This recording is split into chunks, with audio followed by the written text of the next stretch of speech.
شب برات میں یہ کام کیوں کر رہے ہو؟ یہ تو کرسمس سے مشابہت ہے. عیسائیوں کی رات کو دیکھا نہیں, 12 بجے کے بعد وہ کیسے بنے ٹھنے کرسمس میں پھر رہے ہوتے ہیں. مسلمان تو صبح صبح آتا ہے نہا دھو کے عید پڑھنے کے لیے.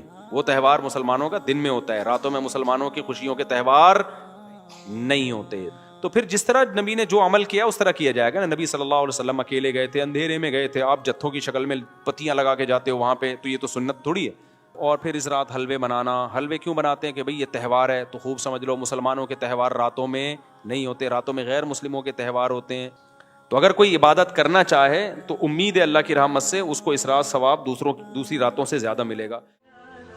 مفتی طارق مسعود کے بیانات کے لیے مفتی صاحب کے آفیشیل چینل مفتی طارق مسعود سپیچز کو سبسکرائب کریں. شب برات پر میں تھوڑی سی بات کر دوں کیونکہ آنے والی ہے نا شب برات. تو شب برات پر میں کچھ بات کر دوں جلدی سے. دیکھو شب برات کے بارے میں بسم اللہ الرحمن الرحیم. شب برات کے بارے میں چند چیزیں مشہور ہیں. نمبر 1, شب برات کو فیصلے ہوتے ہیں تقدیر کے, تو قرآن میں صاف طور پر ہے کہ یہ لیلۃ القدر میں ہوتے ہیں. قرآن کے خلاف جو روایات ہیں وہ اتنی مضبوط نہیں ہیں, قرآن کے نے واضح کر دیا ہے, تو وہ لیلۃ القدر میں ہوتے ہیں. دوسری بات شب برات کے بارے میں کہ اس میں قرآن نازل ہوا تھا, تو وہ بھی قرآن کیا کہہ رہا ہے, لیلۃ القدر میں ہم نے نازل کیا ہے. تو وہ کمزور بات ہے شب برات میں قرآن کا نازل ہونا. اگرچہ علماء نے تعویلات کی ہیں کہ آسمان دنیا پہ آیا, اور لیکن کیا ضرورت ہے قرآن کے مقابلے میں جب کوئی صحیح حدیث بھی نہیں ہے, تو پھر کیوں ہم اتنی وہ بہت ہی کمزور روایتوں کو کیوں اتنا ہم لفٹ کرائیں. سیدھا جو یقینی چیز ہے اس کو لے لو. قرآن کہہ رہا ہے لیلۃ القدر جو ہے نا, جو رمضان کے آخری عشرے میں ہوتی ہے, اس میں ہم نے قرآن کو نازل کیا. تو سال بھر کے فیصلے بھی کب ہوتے ہیں؟ شب برات میں نہیں ہوتے, بلکہ رمضان کے آخری عشرے میں ہوتے ہیں. جو لیلۃ القدر ہے اس کی ویلیو ہے لیلۃ القدر, وہ خاندانی رات ہے. تیسری چیز, اس رات میں اور کیا ہوتا ہے, قبرستان جانا. تو بھائی ایک روایت ملتی ہے کہ نبی صلی اللہ علیہ وسلم قبرستان گئے تھے, وہ بھی سند کے لحاظ سے بہت ضعیف ہے, تو اس سے شرعی مسئلہ ثابت نہیں ہوتا, قبرستان جانے کی فضیلت ثابت نہیں ہوتی. اور اگر کسی نے اس روایت پر عمل کرنا ہی ہے کمزور ہونے کے باوجود, تو پھر جس طرح نبی نے جو عمل کیا اس طرح کیا جائے گا نا. نبی صلی اللہ علیہ وسلم اکیلے گئے تھے, اندھیرے میں گئے تھے, آپ جتھوں کی شکل میں پتیاں لگا کے جاتے ہو وہاں پہ, تو یہ تو سنت تھوڑی ہے. اور تیسری بات, اگر یہ عمل سنت ہوتا تو صحابہ تو کرتے ہیں نا, کسی ایک صحابی سے بھی ثابت نہیں اس رات میں قبرستان گئے ہوں. یہ کیسی سنت ہے جس پہ صحابہ کو سمجھ میں ہی نہیں آئی؟ اس لیے اس رات قبرستان جانا سنت نہیں ہے, سمجھ رہے ہو. اچھا میرے بھائی, چوتھی چیز ہے. چوتھی چیز کیا ہے میرے بھائی؟ چوتھی چیز ہے روزہ رکھنا. بھی کسی صحیح حدیث سے 15 شعبان کا روزہ ثابت نہیں ہے.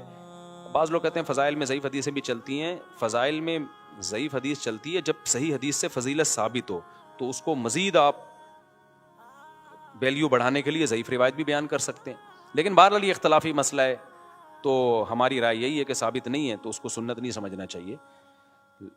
اچھا میں آ رہا ہوں عبادت کی طرف. اور پھر اس رات حلوے بنانا. حلوے کیوں بناتے ہیں؟ کہ بھئی یہ تہوار ہے. تو خوب سمجھ لو مسلمانوں کے تہوار راتوں میں نہیں ہوتے, راتوں میں غیر مسلموں کے تہوار ہوتے ہیں. مسلمان کے تہوار ہمیشہ صبح کے ٹائم پہ ہوتے ہیں, راتیں مسلمانوں کی تہوار والی نہیں ہوتی. اس میں ایک لاجک بھی ہے کہ رات کو تہوار میں گناہ کا خطرہ زیادہ ہوتا ہے, شراب کباب کی طرف دماغ ذہن جاتا ہے. تو راتیں عبادتوں کی ہوتی ہیں, تہواروں کی نہیں ہوتی. اور پھر میرے بھائی ایک اور چیز ہے, کیا ہے اور کیا ہوتا ہے؟ پٹاخے. تو وہ تو تہواروں کی خوشی کے پٹاخے ہوتے ہیں, تو وہ تو ویسے اسلام میں جائز نہیں ہے. اور کیا ہے بھائی؟ نہیں, شب برات میں خاص عبادت سے متعلق جتنی حدیثیں کوئی بھی صحیح نہیں ہے. ایک ہے کہ کوئی سرے سے فضیلت بھی ہے, یا کوئی عبادت کی فضیلت بھی ہے یا نہیں. تو خوب سمجھ لو شب برات میں عبادت کی فضیلت پر ایک بھی صحیح حدیث نہیں ہے. جتنی بھی حدیثیں ضعیف ہیں, لیکن چونکہ کثرت سے ہیں. اب کثرت کو دیکھا جائے تو جب ضعیف روایتیں کثرت سے ہوتی ہیں تو عام اصول یہی ہے کہ وہ درجہ حسن تک پہنچ جاتی ہیں. تو جب درجہ حسن تک پہنچی ہوئی ہیں تو اس لیے جمہور علماء اسی کے قائل ہیں کہ اس رات عبادت کی فضیلت ہے. اور دیگر علماء, کچھ علماء ایسے ہیں وہ کہتے ہیں کہ ضعیف روایتیں کثرت سے تو ہیں, لیکن ان کے مضمون آپس میں بالکل بھی میچ نہیں کرتے. یعنی ہوتا نا 4 روایتیں ہوتی, چاروں ضعیف ہوتی, فضیلت ایک جیسی بیان ہو رہی ہوتی, تو ہم کہتے چلو ضعیف ہیں, لیکن 4 ضعیف راوی جب بیان کر رہے ہیں تو اس میں جان پیدا ہو جاتی ہے, فضیلت ایک جیسی ہے, تو وہ تو واقعی پھر حسن ہوتی. لیکن فضیلتوں میں بھی بہت فرق ہے. یعنی ایک راوی بالکل کچھ اور بیان کر رہا ہے, دوسرا بالکل ڈیفرنٹ بیان کر رہا ہے. تو اس لیے بعض علماء نے تو بالکل ہی فضیلت کا انکار کر دیا کہ کچھ بھی نہیں ہے. لیکن جمہور علماء کیونکہ وہ روایات کثرت سے ہیں اور وہ جمہور میں بھی بڑے بڑے علماء ہیں. تو اس لیے بالکل اس کو بدعت قرار دینا اس رات کی عبادت کو, یہ بھی کوئی علمی شخصیت یہ دعویٰ نہیں کر سکتی جس نے تمام روایتوں کا مطالعہ کیا ہو. تو اس لیے اس کو بالکل بدعت کہنا بھی ٹھیک نہیں ہے. تو اگر کوئی عبادت کرنا چاہے تو امید ہے اللہ کی رحمت سے اس کو اس رات ثواب دوسری راتوں سے زیادہ ملے گا.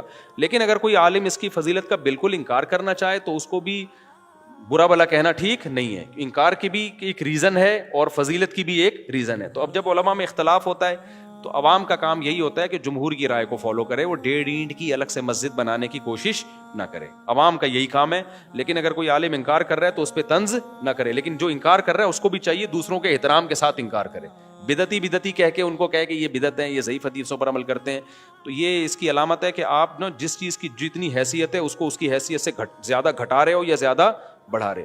تو میرا اسٹائل یہی ہے, میں ہمیشہ سے یہ کہتا ہوں بھائی شب برات میں کوئی بھی چیز ثابت نہیں ہے سوائے فضیلت کے, یعنی عبادت کی فضیلت. تو اگر کوئی عبادت کرنا چاہے تو اللہ کی رحمت سے امید ہے اس کو دوسری راتوں کی نسبت ثواب زیادہ ملے گا. تو جمہور ہی کا قول میں پبلک کو بتاتا ہوں, لیکن جو علماء اس کی فضیلت کے بالکل منکر ہیں تو ان پہ بھی طنز کرنے کی اجازت نہیں ہے. میری اپنی ذاتی رائے کیا ہے وہ میں آپ کو نہیں بتاتا, کیوں آپ میرے مقلد تھوڑی ہو. جو جمہور علماء کہہ رہے ہیں آپ ان کی رائے پر عمل کرو. سمجھتے ہو کہ نہیں سمجھتے؟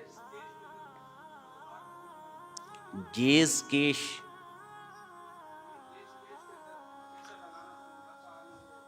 ہاں, تو کیش میں پیسہ لگاتے ہیں, منافع کیسے آتا ہے اس میں؟ اچھا, جائز کیش میں جب آپ پیسے ڈالتے ہیں نا تو آپ کو فری کالز ملتی ہیں, اور وہ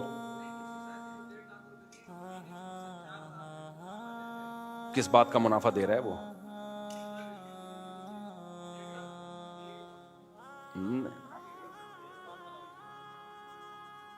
نہیں, یہ تو جائز نہیں ہے نا. وہ کوئی بزنس کرے اس میں پرسنٹیج کے حساب سے پیسے دے آپ کو.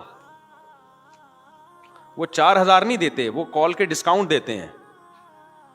بھائی وہ کال پہ وہ آپ کو جو کالز دیتے ہیں وہ سستی کالز دے دیتے ہیں اگر آپ ایڈوانس میں پیسے جمع کرا دے تو. یہ تو جائز ہے, لیکن کیش رقم اگر آ رہی ہے نا ہاتھ میں 1.5 لاکھ کے بدلے میں تو وہ جائز نہیں ہے. سمجھ رہے ہو؟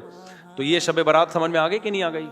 اچھا, یہ ویسے بھی ایک بات شریعت کا مزاج ذہن میں رکھو, جس رات کی بہت زیادہ فضیلت ہوتی ہے نا یا جس ٹائم کی, تو شریعت کی عادت یہ ہے کہ اس میں احتمال ڈال دیتی ہے. جیسے لیلۃ القدر قرآن و سنت سے بہت بڑی فضیلت ہے نا, تو اللہ نے اس میں اختلاف ڈال دیا کہ 27ویں کی ہے یا 23ویں کی ہے یا 21ویں. اس میں بڑی حکمتیں ہیں, کیونکہ اس رات گناہ کی برائی بھی بہت زیادہ بڑھ جاتی ہے. تو اب پتہ بھی ہے کہ لیلۃ القدر ہے, پھر گناہ کرو گے خطرہ ہوتا ہے اللہ کا عذاب ہے. تو اللہ نے کیا کر دیا اس میں, اور کنفیوژن ڈال دی تھوڑی سی کہ بھئی یہ تلاش کریں, یقین نہ ہو. تو یہ عادت اللہ, جیسے جمعے کے دن ایک وقت ایسا ہوتا ہے جس میں دعا رد نہیں ہوتی, تو وہ اس دعا میں اللہ نے اختلاف ڈال دیا. کچھ کہہ رہے ہیں عصر کے بعد ہے, کچھ کہہ رہے ہیں خطبوں کے درمیان ہے, کچھ کہہ رہے ہیں فلاں وقت میں. تو یہ شریعت کا مزاج ہے. تو شب برات میں اسپیسیفک ایک ہی رات متعین ہونا بھی, بعض علماء کہتے ہیں کہ بھئی یہ اتنی بڑی فضیلت کو اللہ نے اس کے ٹائم کو متعین کیا. یہ اشکالات ہیں, لیکن میں نے بات بتایا کہ فتویٰ اسی پر ہے جو جمہور کا قول ہے کہ عبادت کی فضیلت ہے, عبادت کر لینی چاہیے, لیکن خاص طریقے سے عبادت یا جماعت سے نمازیں قائم کرنا اس وقت یہ ٹھیک نہیں ہے. یہ مخصوص پہلی رکعت میں یہ پڑھیں, دوسری میں یہ پڑھیں, یہ بالکل ٹھیک نہیں ہے. اور تو کوئی عمل نہیں ہے جو شب برات میں کیا جاتا. بیری کے پتوں سے نہاتے ہو, یہ تو کیا اس کا کوئی بھائی نہاتے کیوں ہو رات کو؟ تہوار سمجھ کے نہاتے ہو نا, تو تہوار کا عنصر تو ہے ہی نہیں نا اس میں, عید کا عنصر تو ہے ہی نہیں. مسلمانوں کی عیدیں دن میں ہوتی ہیں, رات میں ویسے ہی اگر پسینہ آ رہا ہے, نہانے کا دل چاہ رہا ہے تو نہا لو. آپ شب برات کے میں نہاؤ گے فضیلت سمجھ کے تو بدعت کا گناہ ملے گا. شب برات میں نہانے کی کوئی تہوار نہیں ہے نا یہ. اور مرد بھی اپنے جو نا وہ بڑے خوبصورت کپڑے پہن کے گھوم رہے ہوتے ہیں, کیا ہو گیا بھائی؟ عیدیں تو 2 ہیں ہماری, عید الفطر اور عید الاضحیٰ. اس میں ہم تہوار کی حیثیت سے نہائیں گے بھی, اچھے کپڑے بھی پہنیں گے. تو لیکن یہ کہ شب برات میں یہ کام کیوں کر رہے ہو؟ یہ تو کرسمس سے مشابہت ہے. عیسائیوں کی رات کو دیکھا نہیں, 12 بجے کے بعد وہ ایسے بنے ٹھنے کرسمس میں پھر رہے ہوتے ہیں. مسلمان تو صبح صبح آتا ہے نہا دھو کے عید پڑھنے کے لیے. وہ تہوار مسلمانوں کا دن میں ہوتا ہے, راتوں میں مسلمانوں کی خوشیوں کے تہوار نہیں ہوتے. سمجھتے ہو گے نہیں سمجھتے ہو؟